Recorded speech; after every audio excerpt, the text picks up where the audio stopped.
கொஞ்சம் யோசிச்சுப் பாருங்களேன்.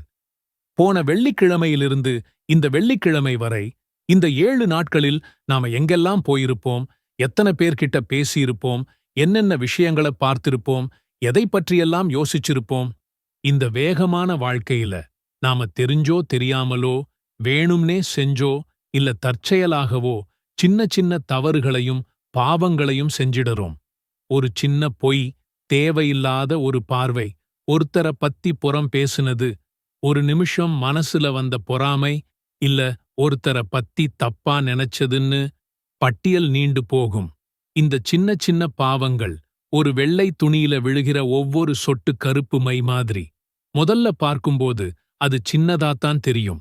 ஆனா வாரம் முழுக்க அந்த துளிகள் விழுந்துகிட்டே இருந்தா அந்த வெள்ளை துணியோட அழகே போயி மொத்தமா கருப்பா மாறிடும். நம்ம உள்ளமும் அப்படித்தான்.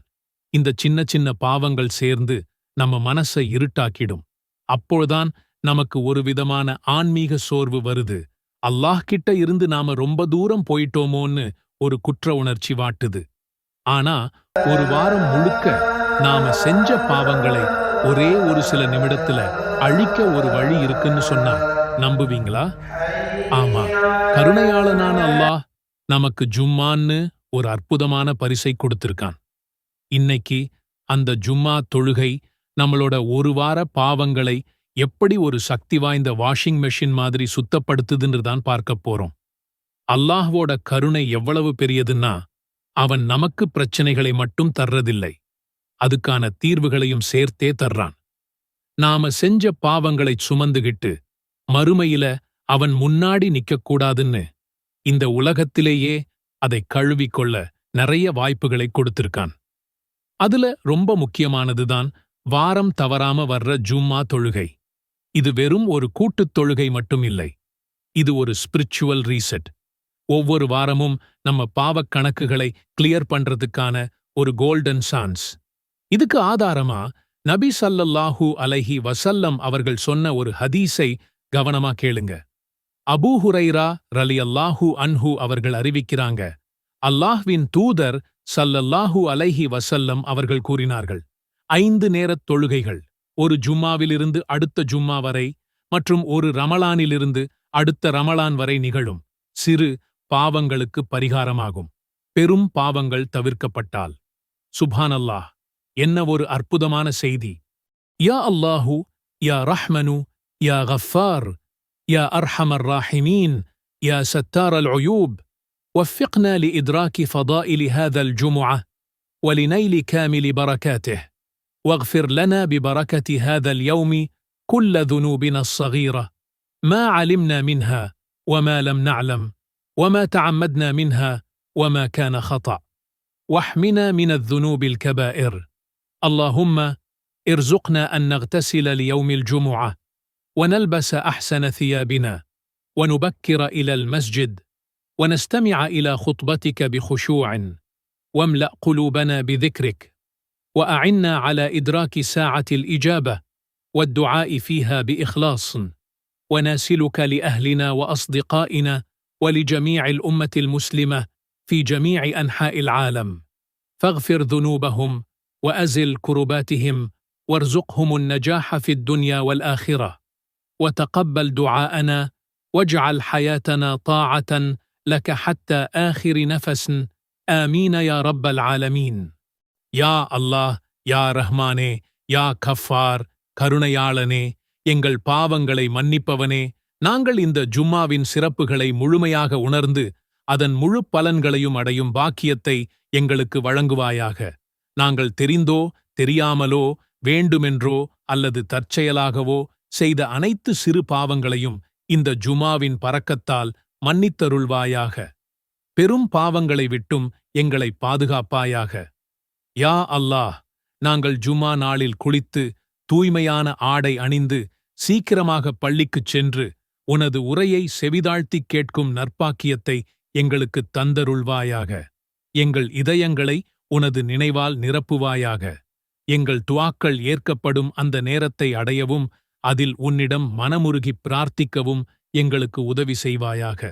எங்கள் குடும்பத்தினர், நண்பர்கள் மற்றும் இந்த உலகின் மூலை முடுக்குகளில் வாழும் ஒட்டுமொத்த முஸ்லிம் உம்மத்திற்காகவும் நாங்கள் பிரார்த்திக்கிறோம். அவர்களின் பாவங்களை மன்னித்து அவர்களின் கஷ்டங்களை நீக்கி அவர்களுக்கு ஈருலகிலும் வெற்றியைத் தருவாயாக.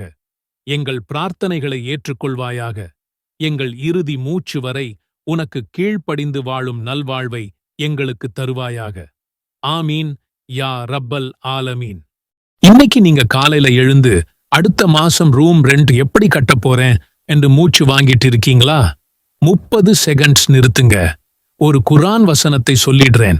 அது தினமும் ஒரு நேரத்துல ஓதினா இன்ஷா அல்லாஹ் கடன் காணாம போயிடும். கொஞ்சம் கடைசியா கேளுங்க. வீட்டு loan, bike loan, salary advance எதுவா இருந்தாலும் வட்டி மட்டும் தலையில ஏறிட்டு நிக்கும். குழந்தைகள் ஸ்கூல் பேக் கேட்டா கூட கையில 100 ரூபாய் இல்ல.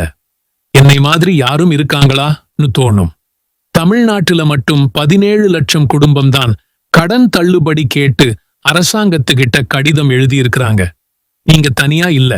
குர்ஆன்ல 114 சூரா இருக்கு. அதுல 8 வசனங்களை மட்டும் கொண்ட சின்ன சூரா சூரத்து தீன். இது 95வது அத்தியாயம். முதல் வசனம் வத்தீனி வஸ்ஸைத்தூன். அல்லாஹ் தீனையும் அதன் மீது அவர் கட்டுப்பாட்டையும் சத்தியமாக்குறாரு.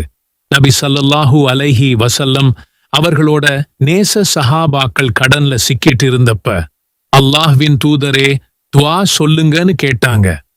நபி ஸல்லல்லாஹு அலைஹி வஸல்லம் சொன்னாரு, ஃபஜ்ருக்கு அப்புறம் அத்தீனை 7 தடவை ஓதுங்க. அவங்க அப்படியே செஞ்சாங்க. வருஷம் முடிவறதுக்குள்ள எல்லா கடனும் போச்சு. நேரம் காலை 4:45 முதல் 5 மணி முடியும். 2 ரக்கத் நபில் தொழுங்கள். சூரத்து தீன் ஓதுங்க. அத்தியின் மீதும் ஒலிவத்தின் ஜைத்தூன் மீதும் சத்தியமாக சினாய் மலையின் மீதும் சத்தியமாக மேலும் அபயமளிக்கும் இந்த மக்கமா நகரத்தின் மீதும் சத்தியமாக திடமாக நாம் மனிதனை மிகவும் அழகிய அமைப்பில் படைத்தோம். பின்னர் அவன் செயல்களின் காரணமாக அவனை தாழ்ந்தவர்களில் மிக்க தாழ்ந்தவனாக்கினோம். எவர்கள் நம்பிக்கை கொண்டு நற்செயல்களை செய்தார்களோ அவர்களுக்கு என்றும் முடிவில்லாத நற்கூலியுண்டு. எனவே இதற்கு பின்னர் நியாயத் தீர்ப்பு நாளை பற்றி உம்மிடம் எது பொய்யாக்க முடியும்? அல்லாஹ் தீர்ப்புச் செய்வோரில் எல்லாம் மிக மேலாக தீர்ப்புச் செய்பவன் இல்லையா? ஓதும்போது மனசு முழுக்க அல்லாஹ் மேல நம்பிக்கை. இந்த வீடியோ பார்த்துட்டு இருந்தா இப்பவே சின்ன முடிவு எடுங்க. நான் சொன்ன முறையை 41 நாள் நம்பிக்கையோட பண்ணுவேன். நண்பர்கள் யாராச்சும் கடன் மாட்டியிருந்தா இந்த வீடியோ அனுப்புங்க. உங்களுக்காக ஒரு சின்ன பிரார்த்தனை. அல்லாஹ் நம்ம எல்லா கடனையும் தீர்த்திடட்டும். வீட்டில சந்தோஷத்தை கொட்டி கொடுக்கட்டும். நாம எல்லாரும் கஷ்டப்பட்டாலும் நம்பிக்கையோட நிம்மதியா முடிவடையணும். ஆமீன்.